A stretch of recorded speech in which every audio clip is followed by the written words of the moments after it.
योगी मोदी और अखिलेश ने ठोका है ताल, क्या रायबरेली सोनिया गांधी के गढ़ में हो पाएगा कोई कमाल। ये गांधी परिवार का गढ़ है। रायबरेली से आज आप राज तिलक देख रहे, तालियों के साथ राज तिलक में रायबरेली की जनता का अभिनंदन। अरे गजब की ऊर्जा है और बहुत सारे सवाल इनके मन में है। परिचय आपका उन खास मेहमानों से करा देते हैं क्योंकि यहाँ पर समाजवादी पार्टी की तरफ से जो प्रत्याशी है वो हमारे साथ मंच पर मौजूद है। तालियों के साथ स्वागत कीजिए आरपी यादव का। विद्यासागर सोनकर जी जो कि एमएलसी हैं बीजेपी के, उत्तर प्रदेश के पूर्व सांसद रह चुके हैं लोकसभा से। तालियों के साथ उनका अभिनंदन कीजिए। विनय द्विवेदी जी जो कि कांग्रेस पार्टी का पक्ष रखेंगे, मीडिया हेड है यहाँ पर, कांग्रेस का ये गढ़ रहा है। तालियों के साथ स्वागत कीजिए द्विवेदी जी का भी। चलिए इससे पहले की चर्चा की शुरुआत करें। जनता, कितने लोगों को आज सवाल पूछना है? पूरी की पूरी रायबरेली तैयार है सवाल पूछने के लिए, लेकिन पहले ये ग्राउंड रिपोर्ट।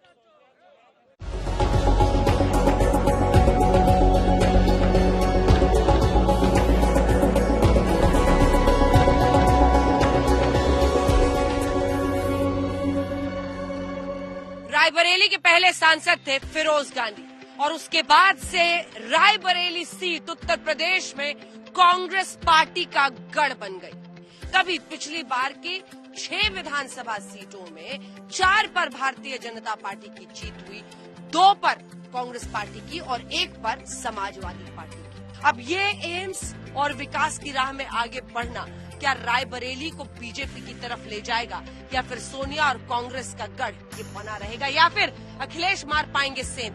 आइए चलते हैं रायबरेली की सड़क। एम्स में आप लोग इलाज कराने आए? जी जी, इलाज ठीक से हो रहा है? हाँ बहुत अच्छा। अभी कब से चल रही है? मेरा दूसरे टाइम है मेरा। हाँ। और इसके बाद काफी 2-3 साल से चल रहा है। सरकार ने अच्छा काम किया, क्या लगता है? सरकार ने अच्छा काम किया। किसने? मोदी जी ने। डॉक्टर अरविंद राजवंशी जी जो कि डायरेक्टर हैं एम्स के, वो यहाँ पर हमारे साथ मौजूद हैं। शुरू हुए तो 2018 से शुरू हुआ। फंड तो सर बहुत जमाना हुआ था मिले, ये 2007-9 की बात है अगर मैं सही हूँ। पर ये शुरू 2018 से शुरू हुआ। शुरुआत की पहले कोविड अस्पताल से, अब हमने पिछले जुलाई से 300 बेड शुरू कर दिए हैं। आप लोग क्या बताएंगे अस्पताल की फंक्शनिंग के बारे में? सबसे पहले हम लोग ने अप्रैल में कोविड L3 फैसिलिटी शुरू की क्योंकि इस समय रायबरेली में कोई L3 कोविड फैसिलिटी अवेलेबल नहीं थी, तो उससे बहुत बड़ी सुविधा यहाँ रायबरेली जनपद में स्थानीय लोगों को प्राप्त हुई है। चमाचम है, बस मैं यही जानना चाह रही थी अंदर काम कैसा चल रहा है? अंदर का काम आप फीडबैक लिख सकते हैं। यहाँ के मरीजों से जो भी आता है यहाँ से बहुत खुश होके जाता है। ये एम्स रायबरेली में आपके लिए एज ए डॉक्टर कैसा एक्सपीरियंस है? यहाँ सारे specialists as well as the basic services, surgical services, सारी सर्विसेज यहाँ अवेलेबल। यहाँ पर जो स्पेशलिस्ट हैं, डॉक्टर्स हैं, आपको लगता है अच्छा है? या बहुत अच्छे हैं। एम्स के सामने जो तमाम मेडिकल शॉप्स खुल गई हैं उसी के बाहर हम खड़े हैं। ये एम्स के चलने से आप लोग सबके लिए यहाँ पर बेहतरी हो रही है? पूरी पब्लिक बहुत खुश है इसके लिए। इसको श्रेय देते हैं? ये सोनिया जी का श्रेय है, उन्होंने इसको इस्टेब्लिश करवाया। ये तो दोनों ही गवर्नमेंट को देंगे। मैडम ने यस ऑफ कोर्स फाउंडेशन दिया, बट बीजेपी गवर्नमेंट ने भी विकास का रोका नहीं। बाबा का शहर था गोरखपुर, तो बाबा का तरफ से उनका कितनी जल्दी स्टार्ट हो गया, और ये कांग्रेस था तभी उन्होंने स्टार्ट नहीं किया। चुनाव में क्या सोच रहे हैं? फिर से मोदी सरकार। तो मेन शहर से अगल बगल बातचीत कुछ और यहाँ महिलाओं से करते हैं। हाँ, सरकार से खुश हैं। आप सरकार से खुश हैं जो कहते हैं कि सुरक्षित हो गया है? बिल्कुल खुश है, और क्या। तो इस चुनाव में का लगा था अम्मा, का हुई? अरे हमारा तो जयपा भाई भरोसा है, वही का हम देव। गांव में क्या है, लोग सरकार से खुश है कि नहीं है? अब खुशी का है नहीं ना सरकार से, खुशी आओ का। आप बताइए। हाँ, मोदी से। अच्छा, मोदी चल रहा है प्रचार यार। क्या मुद्दा है यहाँ का और किस पर भरोसा होता है? योगी। बीजेपी। क्यों? एक बीजेपी राशन दे रही, वो दे रही। राशन मिल रहा है आप लोगों को? हाँ हाँ, क्या क्या मिलता है? गेहूँ मिले, चावल मिले, रिफाइंड मिले, चना मिले, नमक मिले। क्या विकास हुआ है रायबरेली में? रायबरेली में विकास नाम का कोई जो है यहाँ पे कुछ दिख नहीं रहा है। काम हुआ है रायबरेली में? काम हो रहा है, लेकिन सरकार बीजेपी ही बनेगी। तो सोनिया गांधी, रायबरेली सोनिया गांधी का इलाका, क्या मोदी, योगी या अखिलेश कर पाएंगे धमाका? जनता की बात आपने सुन ली, आइए लिए चलते हैं आपको अब सीधे राज तिलक के मंच पर। तो चलिए जल्दी से यहाँ पर एक एक छोटा सवाल मैं तीनों नेताओं को दाग देती हूँ, उसका जनता सवाल करेगी। सर, आपके साथ शुरुआत करते हुए, क्या इस बार डर है, भय है, जो विधानसभा में पिछली बार ट्रेंड था जब उन्होंने ज्यादा सीटें जीत ली थी, कि कहीं ये गढ़ न गांधी परिवार के हाथ से निकल जाए? अंजना जी, न पिछली बार हमारी 19 स्थिति थी, न आज है 21 थी। पिछली बार भी 2017 में भी हम 3 विधानसभा जीते थे और इसमें भी हम पूरी 5 विधानसभाएं जीतेंगे। हम लोग यहाँ पर बहुत मजबूत है, क्योंकि काम केवल हम ही ने किया है। इसके अलावा हमारे भाजपा के पास बताने के लिए एक भी प्रोजेक्ट नहीं है। 7 साल से मुख्यमंत्री निजाम बदला है, 7 साल में एक भी प्रोजेक्ट भाजपा नहीं बता सकती है। कर लेते हैं, क्योंकि मैंने एम्स पर कई लोगों से पूछा कि जो एम्स बना है वो किसने बनवाया, आपको क्या लगता है? यहाँ पर मौजूद जनता बताए, श्रेय किसको मिलना चाहिए? अरे सोनिया जी ने बनवाया है, जो लोग ये मानते हैं 2012 में। एक सेकंड, जो लोग ये मानते हैं कि मोदी या योगी सरकार को श्रेय जाना चाहिए, वो हाथ उठाइए। इधर भी कुछ लोग हैं, कुछ उधर है। कितने लोग मानते हैं कि सोनिया गांधी को श्रेय जाना चाहिए? हाथ उठाने का मतलब होता है श्रेय जाना चाहिए। समाजवादी पार्टी वाले ऐसे क्यों कर रहे हैं? चले ठीक है। अब ऐसे में मैं आपसे क्या बोल रही हूँ, केंद्र फंड देता है, मैं आपसे पूछ रही हूँ कि जो इमेज है लोगों में, उसमें एक बड़ा तबका है जो मानता है कि मौजूदा मोदी योगी सरकार ने इसको मुमकिन किया। ये सरासर झूठ वाली बात हो रही है, चूंकि डॉक्यूमेंट है ना। 2012 में किसकी सरकार थी?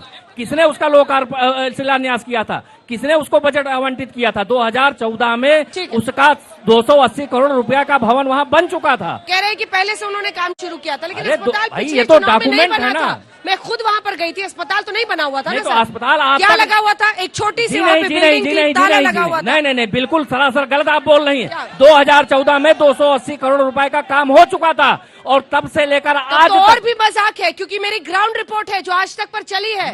मैं चैलेंज करता हूँ, मैं राजनीति से संन्यास ले लूंगा अगर आप मुझे झूठा साबित कर दे तो। अभी दिखाऊंगी, आप ये समझ लीजिए। इतना अंजना जी गलत मत बोलिए। ये अस्पताल आप कह रहे हैं कि 2014 में बन गया था। शिलान्यास करके 2014 में 2014 में बन गया था। 2014 में अब खुद ही पीछे हट रहे हैं। मैं क्या बोल रहा हूँ? अरे सुनिए तो मेरी, बता रहा हूँ, आगे नहीं होता हूँ। बताइए, जहाँ बताइए। मैं ये कह रहा हूँ 2014 में 280 करोड़ की लागत से अस्पताल बना था या नहीं? बन गया था 2014 में। लेकिन सुनिए 2014 में 2000 जनता हंसेगी आप पर। अगला सवाल, आप रहम करिए, बस जनता हमारे साथ है। कि मैं विनम्रता पूर्वक आपको ये बताना चाहता हूँ कि एम्स का सिर्फ पत्थर लगा देने से एम्स बना नहीं। आपकी ग्राउंड रिपोर्ट पहले से है, वहाँ ताले लगे थे, कूड़े का अंबार था, और जब मोदी जी योगी जी ने मिलकर उस एम्स को चलाने का काम किया है, जब योगी जी मुख्यमंत्री बने तब ये प्रारंभ हुआ। आप तो उम्मीदवार भी हैं। मेरी राय ये है, गढ़ ये कांग्रेस का, तो कैसे आप लोग कमाल कर पाएंगे? मेरी बात सुन लीजिए। जो एम्स की बात आप करती हैं, अखिलेश यादव ने उस जमीन को दिया, वो जमीन न देते तो एम्स बनती ही नहीं। ये लीजिए, अब तीसरा दावेदार, मुख्यमंत्री अखिलेश यादव जी थे, उन्होंने जमीन दी थी। बताइए, रुकिए, तीसरा दावेदार आ चुका। हाँ, क्या बोली? तो आपका दावा है कि अखिलेश यादव ने ये एम्स बनवाया है? नहीं, ये मैं नहीं कह रहा हूँ। मैं ये कह रहा हूँ कि जो रेल कोच फैक्ट्री बनी है उसकी जमीन भी मुलायम सिंह यादव ने दी थी। और जो ये एम्स, सुनिए भाई, अरे लोग जाइए ना, मेरी बात तो सुन लीजिए आप लोग। जो एम्स बन रही है वो अखिलेश यादव ने फ्री में दी है जमीन फ्री में दी है, तब एम्स बन रहा है। कौन कौन सवाल पूछे? मैडम, मैं आपको बता दूं, एम्स के नाम पे माननीय अखिलेश यादव जी ने जमीन का अलॉटमेंट किया था और भाजपा सरकार ने उसको बनवाया था। सवाल नहीं आपके पास? सवाल नहीं मेरे पास। चलिए, सवाल कौन पूछे? सवाल पूछ रहा है, ज्ञान नहीं। मैडम, भारतीय जनता पार्टी के नेताओं से सिर्फ एक सवाल है कि ये लोग सिर्फ धर्म की राजनीति क्यों करते हैं? हिंदू मुस्लिम मंदिर मस्जिद की बात क्यों करते हैं? ये लोग शिक्षा रोजगार व्यवसाय की बात क्यों नहीं करते हैं? अब्बा जान, जिन्ना, आपके पसंदीदा टॉपिक्स। अब ये हिजाब मिल गया है, ये जिन्ना को किसने लाया? ये जिन्ना को कौन लाया?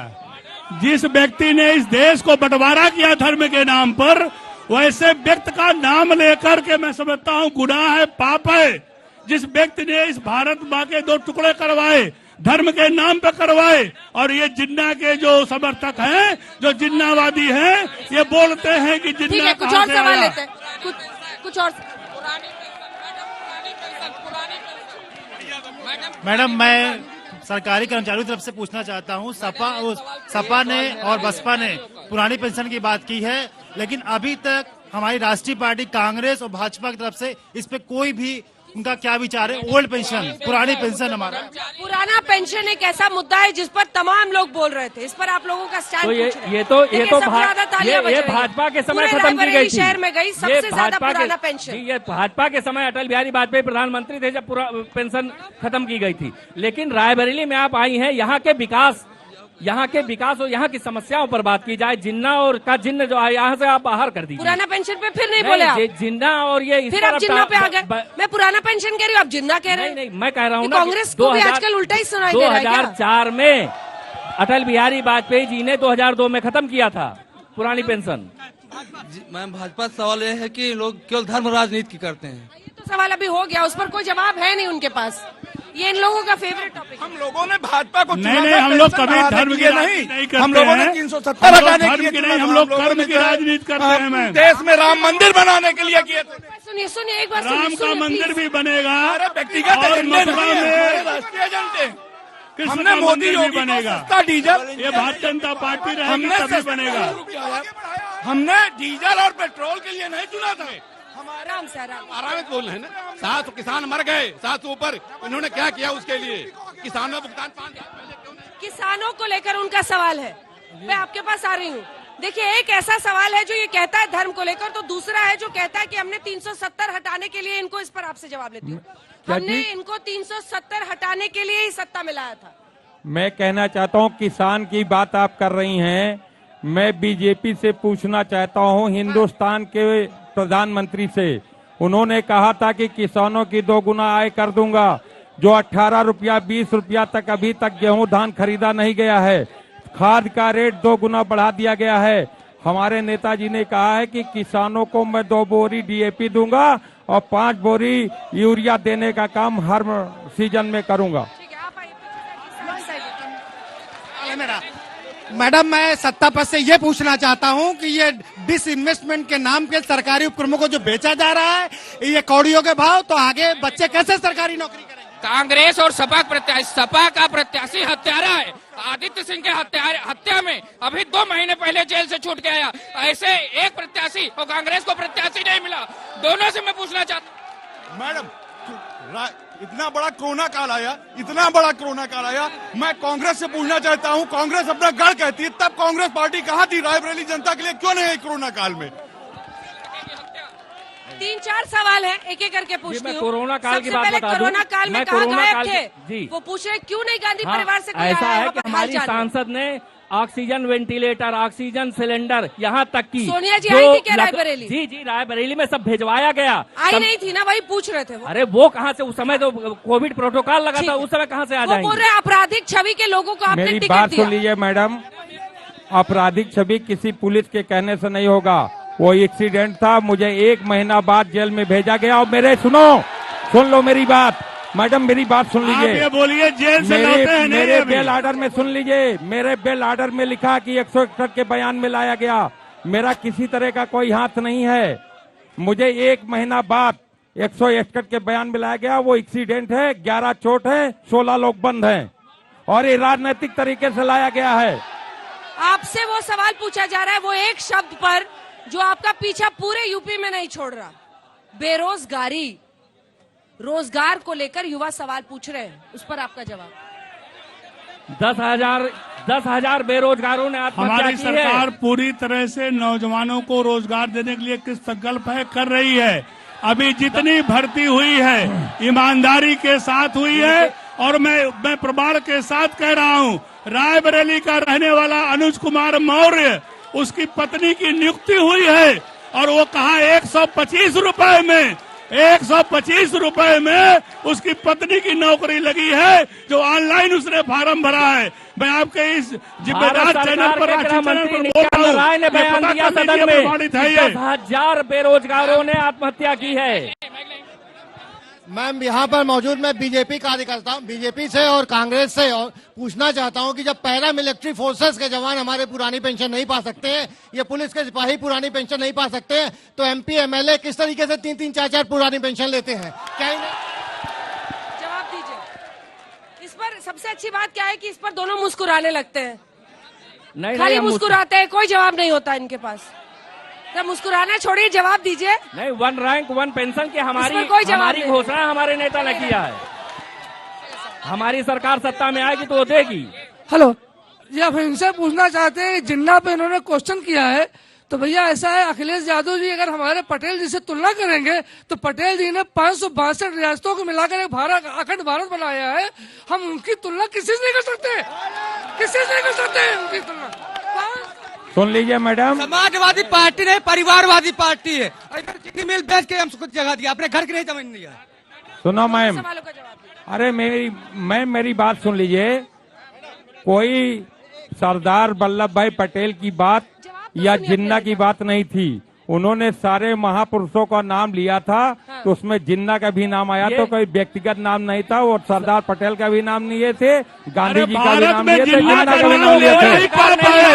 जिन्ना का नाम लेना ही पाप है। जिस व्यक्ति ने इस देश को धर्म के आधार पर बांटने का काम किया, ऐसे जिन्ना का नाम लेना ही पाप है। एक साथ मत बोले, परिवारवाद के सवाल पर। परिवारवाद, मेरी बात सुन लीजिए मैडम, ये चिल्लाने की बात न करे। परिवारवाद होता तो अर्पणा यादव को टिकट मिल गया होता। परिवारवाद नहीं है, अर्पणा यादव को इन्होंने लिया है। पूछो इनसे, अर्पणा यादव इनकी कौन है? आप उस परिवार के सबसे छोटी बहू को अपने घर ले आए तो वो परिवारवाद नहीं। और गंगा सुनो मैडम, मेरी बात सुनो, मैडम मेरी बात सुन लो, मैडम मेरी बात सुन लो।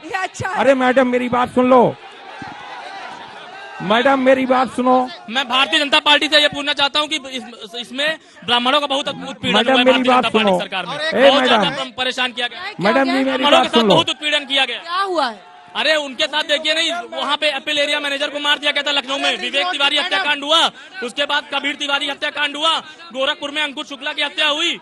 ये भारतीय जनता पार्टी में ब्राह्मणों को बहुत उत्पीड़न हुआ है इस बार। मैडम, इस वजह जब ये हत्याओं की वजह से ब्राह्मणों का उत्पीड़न। अरे हम पूछना चाह रहे हैं, भारतीय जनता पार्टी हमेशा हित में रहती थी ब्राह्मणों को, मगर इस बार बहुत उत्पीड़न हुआ है। मैडम जी 30 साल लगातार रायबरेली में गुंडा टैक्स वसूला गया। बगल में, एक सेकंड प्लीज, बगल में रिंग रोड गई, एम्स है, हॉस्पिटल के बेड छीनकर इन्होंने गोरखपुर भेज दिया। और रायबरेली में अवैध वसूली करके सारे ठेकेदार 30 साल अवैध वसूली की गई, 30 साल, और कोई भी ठेकेदार, कोई भी कंपनी आज तक टिकी नहीं। सारी कंपनियां बंद हो गई। और आप रिंग रोड देख लीजिए, आप 4 साल से लगातार वहां जी इस पर भी मुस्कुराइएगा, जवाब दीजिएगा। कोई कहीं शिफ्ट नहीं हुआ है, और ये पूरी की पूरी तरह पूरे 5 वर्षों से जनता सुकून से, आराम से, बिना दंगे के, बिना फसाद के, और गुंडे गए जेल, और जनता कर रही है अपना पूरा खेल। मैं एक स्टूडेंट हूँ। मैं सपा सरकार से पूछना चाहता हूँ, प्राथमिक शिक्षा भर्ती 72,825 में सुप्रीम कोर्ट के आदेश के बावजूद भी एक अभ्यर्थी से 40-40 हजार रुपए लिया गया था। 72,825 वैकेंसी में। कब? ये अखिलेश की सरकार में? अखिलेश सरकार में लिया। सवाल आप पूछ रहे हैं आप? यस, हम पूछ रहे हैं। और सुप्रीम कोर्ट के आदेश के बावजूद भी आज तक पैसे वापस क्यों नहीं हुए? जो डबल इंजन की सरकार है, यूपी को बहुत आगे बढ़ाया है। सवाल है सर, आज सवाल है, वही सवाल है कि ये रायबरेली में पूरा जो अभी डेवलपमेंट हुआ है वो डबल इंजन की सरकार ने किया है, और आगे भी वही डबल इंजन की सरकार करेगी। ठीक है, आप बीजेपी की तरफ से हैं, लेकिन फिर भी बोल लीजिए अगर कोई सवाल है। जी सभी बातें आपकी हो सकता है, क्या गलत है क्या सही आप सब अच्छे से जानते हैं। मैं तो इतना ही जानती हूँ, जो समाजवादी पार्टी का नाम है, जिस परिवार में स्वयं में भाई भाई में लड़ाई होती है, बाप बेटे लड़ते हैं, और जिसका स्वयं अधिष्ठाता है वो कहता है कि पत्नी पुरानी हो जाती है तो काम की नहीं होती, पत्नी पुरानी होती है तो काम की नहीं होती। और राम मंदिर के नाम पे जनेऊ पहनते हैं, किस लिए? एक साथ मत चिल्लाइए प्लीज। 5 साल खेत चरा लिया इन्होंने, 5 किलो राशन दे रहे हैं और धर्म के नाम पे राजनीति कर रहे हैं। मैं कहना चाहता हूँ, नस्लों का करे जो बंटवारा, रहबर वो कौम का ढोंगी है। क्या खुदा ने मंदिर तोड़ा था, ये राम ने मस्जिद तोड़ी है? भेदभाव को लेकर, धार्मिक भेदभाव को लेकर वो सवाल कर रहे हैं, उसका जवाब दीजिए। धार्मिक भेदभाव करती है आपकी पार्टी, ये आरोप है। हमने उज्ज्वला गैस कनेक्शन धर्म के आधार पर दिया, हमने प्रधानमंत्री आवास सबको दिया, हमने आज 80 करोड़ पूरे देश की जनता को, उत्तर प्रदेश की 15 करोड़ जनता को लगातार फ्री राशन दे रहे हैं। हमने उसमें मुसलमान नहीं, हिंदू नहीं, सिख नहीं, ईसाई नहीं, सबको सबका साथ, सबका विकास और सबका विश्वास और सबके प्रयास पर पूरी सरकार चल रही है। ये मेरा सवाल है, परिवारवाद से मेरा सवाल है कि गुंडे बदमाशों के ऊपर जब बुलडोजर चलता है तो इनको तकलीफ क्यों होती है, उनके पक्ष में क्यों खड़े होते हैं? कह रहे गुंडे बदमाशों मैं पूछना चाहता हूँ, उत्तर प्रदेश में विनीत सिंह, ब्रजेश सिंह, अभय सिंह, ये धनंजय सिंह, ये कौन है? ये लोग मैं बताता हूँ, क्या इनसे पूछो, इनसे पूछो। आजम खान जेल से लड़ने आए हैं, आजम खान जेल से लड़ने आए हैं और आरपी यादव भी जेल से लड़ने आए हैं। ये जेल से चुनाव लड़ने आते हैं और हमारे लोग फील्ड में रहते हैं, क्षेत्र में रहते हैं, जनता के बीच में रह के चुनाव लड़ते हैं। अखिलेश यादव जब मुख्यमंत्री होते हैं उत्तर प्रदेश में, मेरी बात सुन लो, जात के जितने एक जात के लोग हैं जितने मुख्यमंत्री जी हैं, उनके लोग गुंडे नहीं हैं, उनके अपराधी नहीं हैं।